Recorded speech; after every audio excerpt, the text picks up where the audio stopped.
मध्ये आम्ही काटकोण शिकलो, चौकोन शिकलो, पण महाराष्ट्राचं स्वाभिमानाचं सूत्र अण्णांकडून आपण शिकलो. आपल्या सर्वांशी बोलताय सन्माननीय लोकनेते सुरेश नागदस, महाराष्ट्रातील सर्व हक्कांचा कर्णधार लोकनेते सुरेश नागदस आपल्या सर्वांशी बोलतायत.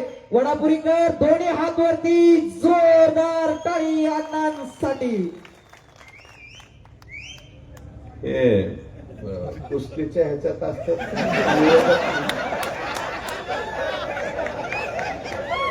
राजकीय कुस्ती अण्णा. नाही, मला वाटलं कुस्तीच्या आखाड्यात सुद्धा हे करायला असतात निवेदन, म्हणून त्यांची स्टाईल जी आहे ती तशीच आहे. या ठिकाणी माळवाडी वडापुरी जिल्हा परिषद गट श्री सतीश पांढरे, वडापुरी पंचायत समिती श्रीमती शारदाताई मारुतराव देशमुख, माळेवाडी वैशाली पांडुरंग मोरकड आणि मारकड व आपल्या येथील उर्वरित 7 जिल्हा परिषद गट आणि एकूण 16, म्हणजे माळवाडीसह सोडून 7 असं म्हणलं. या जिल्हा परिषद पंचायत समितीच्या निवडणुकीच्या प्रचार प्रसंगी या ठिकाणी अतिशय सुंदर असं मार्गदर्शन ज्यांनी या ठिकाणी केलं ते आदरणीय आमदार राहुलदादा कुल साहेब. या ठिकाणी उपस्थित प्रदीपदादा या ठिकाणाहून गेले, दशरथदादा आहेत, प्रवीण भैया पुढे गेले, दिलीपराव बेदरे पाटील, नवनाथराव पडळकर साहेब आमचे पार्टीचे वरिष्ठ कार्यकर्ते आहेत, हनुमंत नाना बनसुडे, राजेंद्र पांडेले, मोहनराव बापू दुधाळ, विलास बापू, शशिकांत शेंडे, लक्ष्मी काळे आणि अन्य स्टेजवरील सर्व मंडळी, सर्व वडीलधारी मंडळी, सर्व तरुण मित्र आणि माता भगिनी. या ठिकाणी हे 2 दिवस ते आपले निवडणुकीचे वाढलेले आहेत. ते 28 तारखेला जो दुर्दैवी घटना घडली आणि अजितदादा हे आपल्यातून निघून गेले, या राज्याचे उपमुख्यमंत्री यांच्या अचानक झालेल्या एक्झिटमुळं निवडणूक आयोगाने सुद्धा 2 दिवस वाढवले. अन्यथा आज मतदान होतं, परवा त्या ठिकाणी निकाल होता, परंतु आता परवा मतदान आहे, 9 तारखेला त्या ठिकाणी निकाल लागणार. तर या महाराष्ट्राला थोडंसं दुर्दैव आहे. प्रमोदजी महाजन साहेब, विलासराव देशमुख साहेब, त्याच्यानंतर आदरणीय गोपीनाथरावजी मुंडे साहेब, RR पाटील साहेब आणि आता अजितदादा, हे 4-5 व्यक्तिमत्व ही नेमकी 70 वर्ष वयाच्या आत, 67 वर्ष वयाच्या आत आणि 65 वर्षापर्यंत. RR आबाचं तर वय फक्त 62 वर्ष होतं, मुंडे साहेबांचं 64 वर्ष, विलासरावांचं 67 वर्ष आणि दादा आता 66 वर्ष. अशी म्हणजे ज्या वयामध्ये राजकारण काही लोकांचं प्रफुल्लित होतं, पुढं जातं, नेमकं त्याच वयामध्ये महाराष्ट्राच्या अतिउच्च शिखरावरती असणारी माणसं ही झटझट झटझट झटझट त्या ठिकाणी कमी झाली. बघा, विलासरावांचं भाषण असो, गोपीनाथरावजींची सभा असो किंवा RR आबाचं भाषण असो, या माणसांची भाषणं ऐकायला लोक 1000, 2000, 5000 लोक ऑटोमॅटिकली त्यांच्या सभेला त्या ठिकाणी जमा व्हायची आणि त्यांचं वक्तृत्व ऐकून पुढं चालायची. तसं आता अजितदादांचंही वक्तृत्व चांगलं होतं त्यांची, परंतु बोलण्याची स्टाईल आणि हे जरा वेगळी होती आणि म्हणून आता हे 2 दिवस वाढले. परंतु काला याच्याप्रमाणे आपल्याला प्रचार करावा लागतो, लोकांच्या पुढे जावं लागतं. आम्हाला या ठिकाणी बोलवलं, त्याच्यामुळं आम्ही निश्चितपणे आलो. राहुलदादांनी अतिशय सखोल असं मार्गदर्शन या ठिकाणी केलेलं आहे. आता विकासाच्या ह्याच्या त्याच्या बाबतीत मी काय बोलणार नाही, ते बोललेले आहेत, ते 100% करतील. आता विकास हे ते नाहीये, परंतु एक नम्रपणे मला इंदापूरकरांना या ठिकाणी सांगायचंय की पूर्वी पश्चिम महाराष्ट्रामध्ये या पाणीदार पट्ट्यामध्ये भारतीय जनता पार्टी अस्पृश्य होती. भाजपाला फारसं काही या भागामध्ये नव्हतं.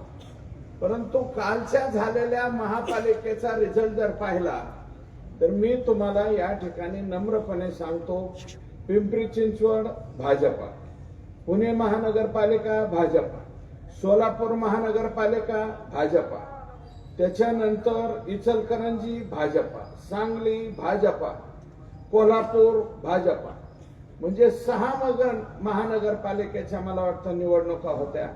6च्या 6 नगरपालिका महानगरपालिकेमध्ये लोकांनी भारतीय जनता पार्टीला त्या ठिकाणी निवडून दिलेले हे कबूल करावं लागलं. अहो, हे शेजारच्या सोलापूरमध्ये तर भाजपा सोडून बाकीच्या सगळ्या पार्टी फक्त 2 अंकीत आहेत. 2 अंकी बी नाही, सिंगल डिजिट मध्ये.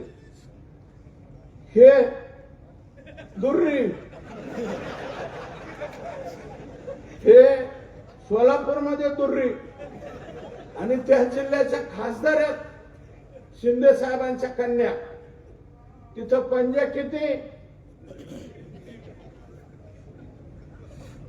बाठा, तिर्री, यक्का, असले काही जागा ह्या लोकांना निवडून दिलेले आहेत. म्हणजे लोकांची मानसिकता कुठे गेलेली आहे तुम्ही बघा. आणि तुम्ही भाजपाला नावं ठेवताय. अहो, भारतीय जनता पार्टी हा तर 2 खासदारावरती ज्यावेळेस पक्ष आला होता, आदरणीय अटल बिहारी वाजपेयी साहेब आणि उपपंतप्रधान राहिले, ते 2च माणसं, अडवाणीजी 2च माणसं निवडून आलते. त्यावेळेस म्हणले होते भाजप पक्ष संपला, खलास झाला, जय हिंद जय महाराष्ट्र खत्म, असं हे सगळे म्हणली. परंतु खतम झाला का? आज खतम नाही. भाजपा एकदम स्विंग मध्ये आणि बाकी सगळ्या पार्ट्या खतम. महाराष्ट्रामध्ये काय अवस्था आहे मला सांगा. फक्त ठाकरे ब्रँड, अमक टमक सगळं घुमवलं आहे. किती 65 आणि 8 एवढे फक्त मुंबईत. मुंबई सोडता मला एक सांगा, उद्धव साहेब ठाकरेंचे एकूण संपूर्ण महाराष्ट्रात किती नगरसेवक? तर एमआयएम पेक्षा सुद्धा कमी. म्हणजे ते असदुद्दीन ओवैसी साहेब ह्यांना भारी झाले. ते जलील खासदार जे होते त्यांनी एकाच महानगरपालिकेमध्ये 33 सीट आणल्या आणि यांची मात्र अवस्था फार बेकार त्या ठिकाणी. 2 नंबरला तुम्ही एकनाथ शिंदे साहेबांना नावं ठेवली, परंतु एकनाथ शिंदे साहेबांच्या धनुष्यबाणाने महाराष्ट्रामध्ये क्रमांक 2च्या जागा 419 का 21 जागा त्यांनी घेतल्या आणि 3000 पैकी जवळपास 1600 जागेवर एकटी भारतीय जनता पार्टी निवडून आली. आणि बाकीचे घड्याळ जे आहे ते 3ऱ्या क्रमांकावरती राहिलं. आणि तुतारीची तर त्याच्याही पेक्षा बेकार अवस्था झाली. कुठं 1, कुठं 2. अहो, त्या मुंबऱ्यामध्ये सुद्धा ती एक नवीन मुलगी निवडून आली, कैसे हराया. ती जितेंद्र आव्हाडलाच म्हणली कैसे हराया. जितेंद्र आव्हाड बी बेजार झाले, पळत इकडे तिकडे तिकडे. अशी अवस्था त्या नवीन मुलींनी 24-25 वर्षाच्या मुलींनी त्या ठिकाणी तुमची ही अवस्था करून टाकली. अर्ध्या जागा जवळजवळ त्यांनी त्या ठिकाणी घेतल्या.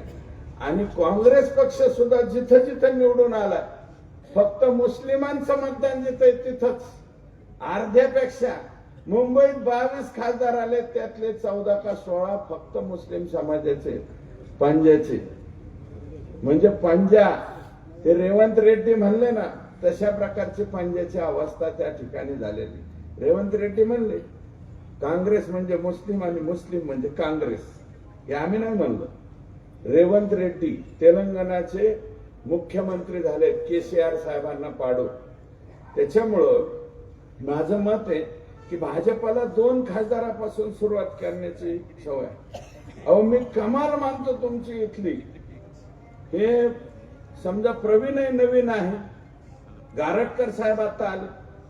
आता मला तर कमाल लागले बाबा, प्रदीप गारटकर सारख्या अतिशय चांगल्या पद्धतीने कागद पेन घेऊन संघटनेचं काम करणारा माणूस सुद्धा तुम्ही गमावून बसला हो. आणि बरं झालं ते आता आमच्या पक्षात आलेले. आता भाषण करताना सुद्धा कसं कडक भाषण केलं. हा? अशा माणसाला सुद्धा तुम्ही कमी केलं. आमच्या अभिजितला बी खापडून लावलं. माने दादा बी गेट आउट. त्याच्यामुळं चांगली भट्टी जमली आमची. आणि 24 पैकी 23 जागेवर उमेदवार उभा केलेत ना. हा फक्त एक पुरस्कृत एसी आहे, त्यांना बी चिन्ह लय भारी भेटलं. एसी बरं, एसीत बसवाय जे कोणी आमचे उमेदवार आहेत. मार्कडच आहेत का काळे?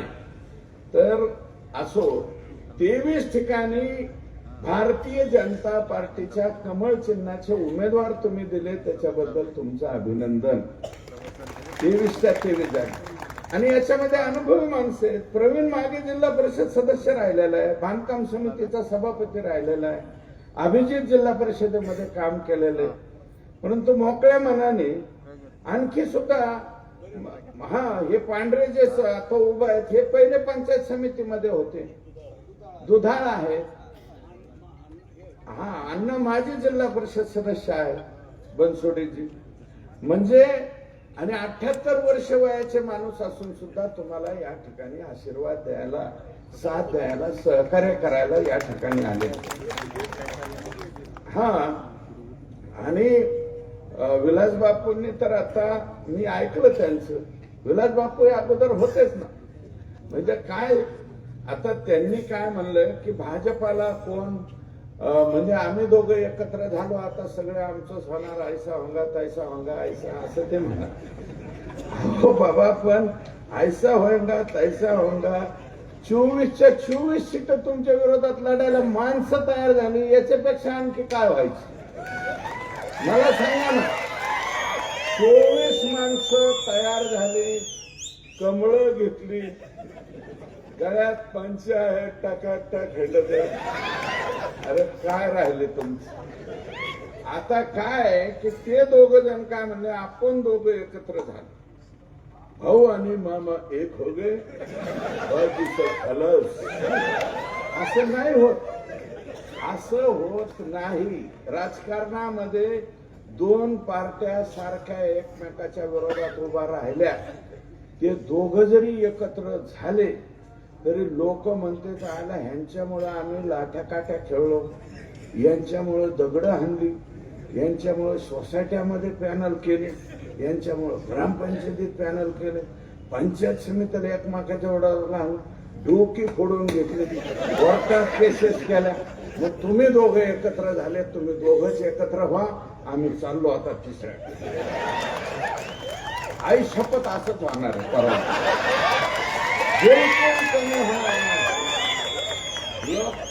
मी एक निवडणूक पाहिलेली आहे, तुम्हाला सांगतो. मी शहराचं आणि माणसाचं नाव सांगणार नाही, पण त्यांचं एकदम म्हणजे एकदम पॉवरफुल कॅन्डिडेट होत.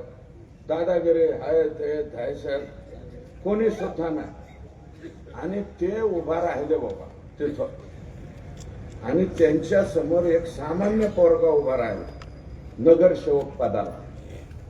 ते जे स्टेजवर ते त्यांच्या काही जणांच्या लक्षात येईल, परंतु ते पोरगा उभा राहिला, त्याच्या बरोबर प्रचाराला सुद्धा कोणी हिंडा नाही, ती एकटच. आणि हे जे पॉवरफुल उमेदवार आहेत त्यांच्या 150 मोटरसायकल इथे रॅली, 200 फोर व्हीलर, अजून 200 गडी आमचे पॉम्पलेट वाटायचे. बरोबर का मतदान?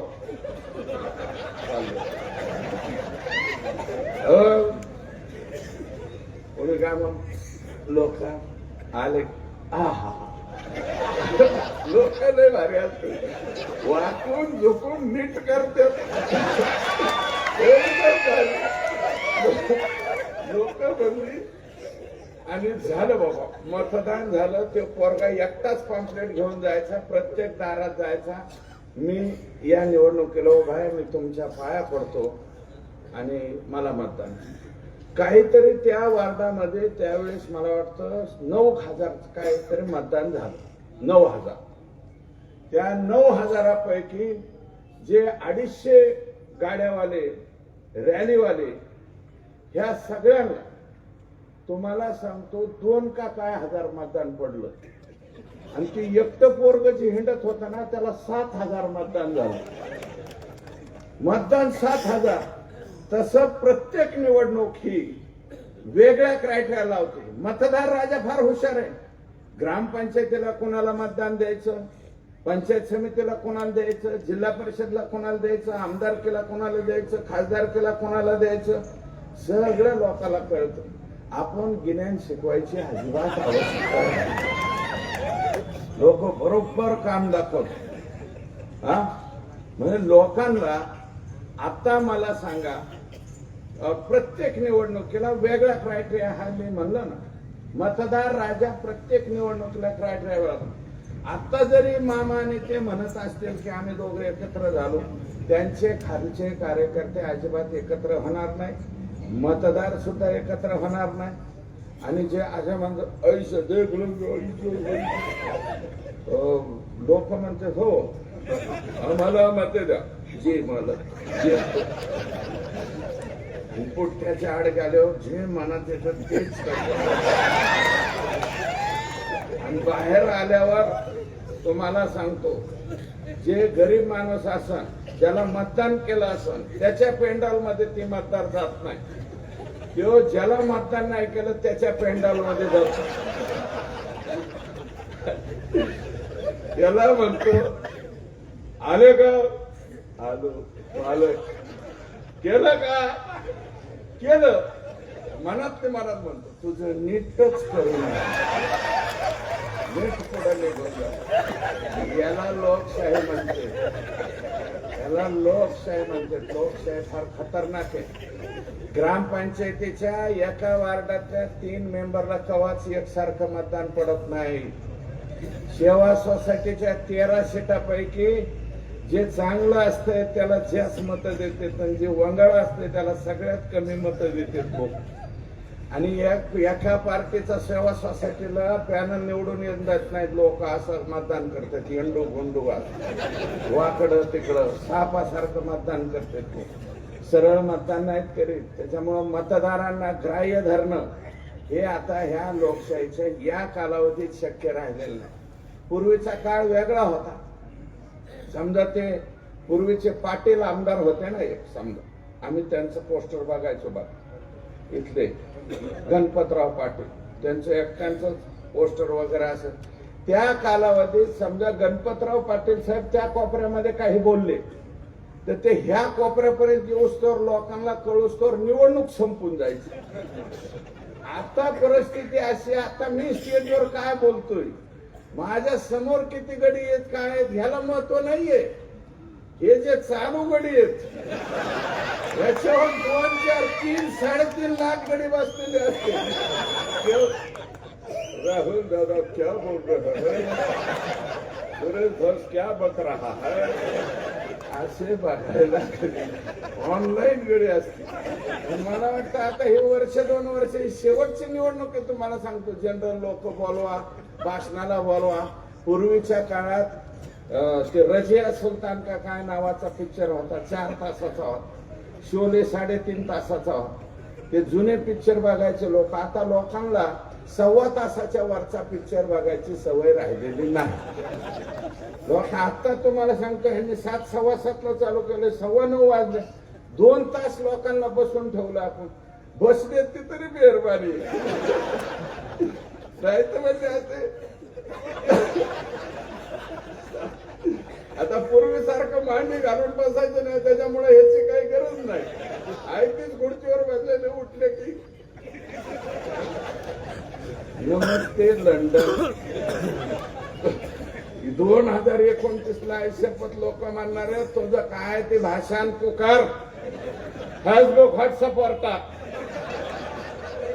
मिळाली सवड तर आम्ही तुझं भाषण बघू आणि वाटलं तर तुला मत देऊ. जय हिंद. आता हे कसं हे काँग्रेस ना वोट चोरी ऐसा तैसा काही बी आमचं राहुल गांधी तर काय उकरून काढेल त्याचं मिळत नाही. लहान लेकरासारखं आपलं बोलत येत काही नाही. लोकसभेला तुमचे सीट निवडून आले तेव्हा वोट चोरी नाही. यावेळेस हे चांगलं एकदम ओके. रसनकून म्हणता की आपटली लगेच वोट चोरी हो गया ऐसा. या अशी अवस्था. अहो हे आता तरी आपण बुथावर जाऊन मतदान करतोय. कदाचित 2029ला मोबाईल वरून सुद्धा मतदान करण्याची प्रक्रिया येईल. आता पुढे जायला पाहिजे. हे म्हणतात नाही नाही मागचा आणा धपाधप मारायला. काय करा हे शिक्का हाणायचं ती कुठं आपल्या 57च्या प्लाशीच्या लढाईत घेऊन चालले. काहीतरी सांगत आहेत लोक. त्यामुळे आता सुद्धा उद्या मला तर वाटतं बाबा ह्या दोन्ही पार्ट्यावर अशी पाळी येऊ नाही. आयला हे घडलंच कसं. 9 तारखेला जेव्हा टुंग वाजन ना उलट टुंग वाजन एखाद्या. काय सांगताय लोकांचं. लोक मी म्हणजे मतदार राजा आहे. हा राजा आहे. राजाच्या मनात आलं ना तेथे कोणाच्या काही चालेल. मतदार राजा आहे. मोकळा राजा आहे. आणि पहिल्यासारखे दिवस दमबाजीचे ह्याचे त्याचे ते काही राहिलेले नाहीत. लोक कोणी ऐकत नाही.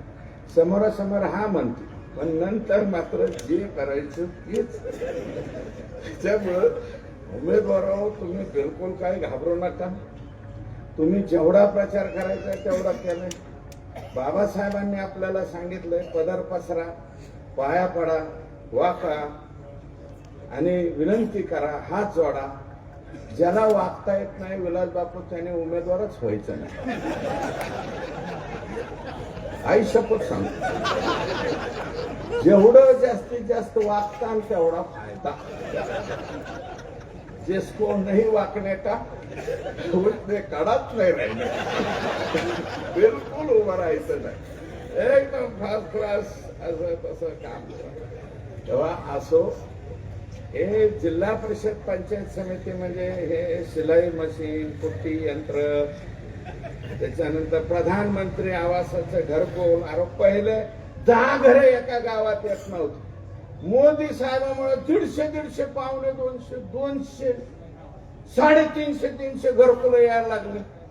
प्रत्येक जण चाट मारायला. सरपंच मोदीमुळे घरकुल आले. सरपंच ते गप्पा पंचायत जेड पिऊन माझ्यामुळे आले. सर आमदारामध्ये आमच्या मतदारसंघात एवढे घरकुल. अर्थात कुठे बापाचे गेले त्या बाबांनी डायरेक्ट प्रधानमंत्र्याचं नाव घेतात आता लोक. पूर्वी इंदिरा गांधींचं नाव घ्यायचे डायरेक्ट. इंदिराबाईचा पंजा मानायचे. तसं आता लोक सुद्धा मोदी बाबाचं कमळ म्हणायला लागले. उमेदवारावर घाबरू नका. तुम्हाला 30% मत असेच मिळत आहेत आता. पहिले हातपांज्याला जसे मिळत 30% फॅक्स. तिकीट भेटलं आणि उमेदवाराने 20% झालं की झाला निवडून आला. तसा ब्रँड आता कमळ व्हायला लागला. त्यामुळं तुम्हाला ऑटोमॅटिकली प्रधानमंत्री आवास योजनेमधून अनेक घरकुल आता लोकांच्या घरात मिळत. 1.5 लाख रुपये ऑटोमॅटिक शेत म्हणजे त्या माणसाला मिळते. बरं त्याने आधी का बांधलेलं असणार. कुणी काय तक्रारी करते का. तो म्हणतो का मी मागच्याच वर्षी बांधले. तरी लोक म्हणजे देऊन टाकत. कोणी काय तक्रारी करीत. कोण कोणाच्या तक्रारी ऑनलाईन झालेलं आहे. मग ह्याने त्याच्या पार्टीची केली तो त्याच्या पार्टीची करील. त्याच्यापेक्षा तेरी बिचू पण मेरी बिचू. बांधू नाही तर नाही बांधू घे 1.5 लाख ते घेते. रमाई आवास योजना आहे ती केली पाहिजे. शबरी आवास योजना त्याच्यावरती झेडपी पंचायत समितीच्या लोकांनी लक्ष दिलं पाहिजे. आमदारांचं तर असतात परंतु तुमचं बी करा. आरोग्य खात्याचे PSC आहेत, सब सेंटर आहेत. याच्यावरती नीटनाटके कारभार चालतो का नाही ते पाहणं गरजेचं आहे. शिक्षणाच्या बाबतीमध्ये आमच्या गोरगरिबाचे लेकरं हे जिल्हा परिषदेच्या शाळेत शिकतात. त्यांच्या गुणवत्ता वाढीमध्ये वाढ होते का नाही हे पाहणं सुद्धा जबाबदारी उद्या जिल्हा परिषद आणि पंचायत समितीच्या सदस्य. याच्यासाठी तुम्हाला झेडपी आणि पंचायत समिती व्हायची. सदस्य होतो. पण याच्यामध्ये काय व्हायला लागलंय, शिरकाव व्हायला लागला गुत्तेदारांचा. कशात तुमच्या इकडे आहे का नाही मला माहित नाही बरं का. कॉन्ट्रॅक्टर जिल्हा परिषदेला उभा राहिला. कॉन्ट्रॅक्टर जिल्हा परिषदला जर उभे राहिले तर हे एमबी टेंडर टेंडर घेऊन जाणारी माणसं सार्वजनिक स्वरूपाची कामं काय सांगणार. नाही लक्ष राहत त्यांचं. आरोग्य खात्याकडे लक्ष राहत नाही, शिक्षणाकडे लक्ष राहत नाही. ऑनलाईन बदल झाल्यामुळं शिक्षक बी आता तुम्हाला घाबरत नाही. जिल्हा परिषद सदस्याला धक्का देऊन जाते.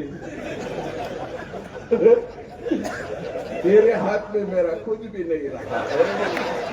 राजा अशी अवस्था त्यांची या ठिकाणी झालेली आहे. म्हणून माझी विनंती, विकास हे ते होत राहील. माने दादा राहुल दादा आहे विकास करायला, तिकडे मुख्यमंत्री आहेत, सगळ्यांचं सगळं ऐकतात, सगळ्यांची कामं करतात. एक सुसंस्कृत आणि अतिशय चांगला माणूस या महाराष्ट्राला मुख्यमंत्री म्हणून लाभलाय. सगळ्यांची गाराणं ऐकण्याची मानसिकता त्या माणसाची आहे. काही जण तर इतके कानात बोलत म्हणतात हे अर्धा किलो थुकतोय का काय, तरी मी ते गडी काहीच म्हणत नाही. हाच म्हणते, नुसतं हसते. त्याला वाटतंय ना माझं एवढं ऐकून घेतोय म्हणजे हे जरा असं दिसतंय. त्याला काय माहिती हे लय पकड आहे. हे पकाट माणूस आहे. आणि विसातल्या पट्ट्यातले लोक आहेत ना आपण. अहो 5% वरती इथेनॉल कधी मिसळण्याचा ह्याने निर्णय घेतला नाही. मग या होतं तेव्हा मनमोहन सिंग साहेब पंतप्रधान होते. त्या 10 वर्षाच्या कालावधीमध्ये 1% सुद्धा वाढवण्याचा निर्णय घेतला नाही. 22% इथेनॉल पेट्रोल मध्ये मिसळण्याचा निर्णय मोदी साहेबांनी घेतला. मग उसावाल्या शेतकऱ्याला आता मत द्यायला काय हरकत आहे. इकडल्या भागात मत द्यायला अडचण नाही, द्यायला पाहिजे. कारण त्यांनी हा निर्णय घेतल्यामुळं आमच्या शेतकऱ्याच्या खिशामध्ये 2 रुपये का होणार 100 रुपये 50 रुपये वाढणार आहे. असे निर्णय घेणाऱ्या माणसांच्या पाठीमागे राहायचं नाही तर मग कुणाच्या पाठीमागे राहायचं असा विचार आपण सगळ्यांनी मिळून त्या ठिकाणी केला पाहिजे. जिल्ह्यामध्ये पूर्वी राहुल दादा आमचे एकटेच होते आणि तिकडं खडक वाचलेले एक आमदार होते.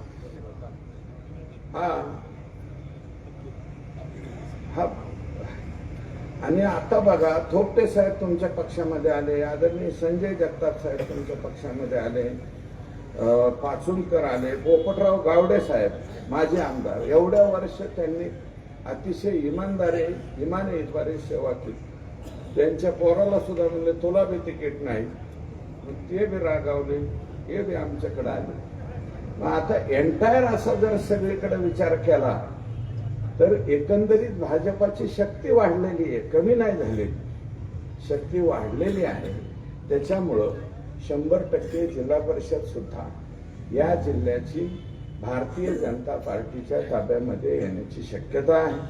म्हणून त्यांना साथ म्हणून समर्थन म्हणून जे काही आपल्याला, मी म्हणत नाही आमचे सगळेच्या सगळे सीटा निवडून येणार, भाषण तर तसंच हाणावं लागतं,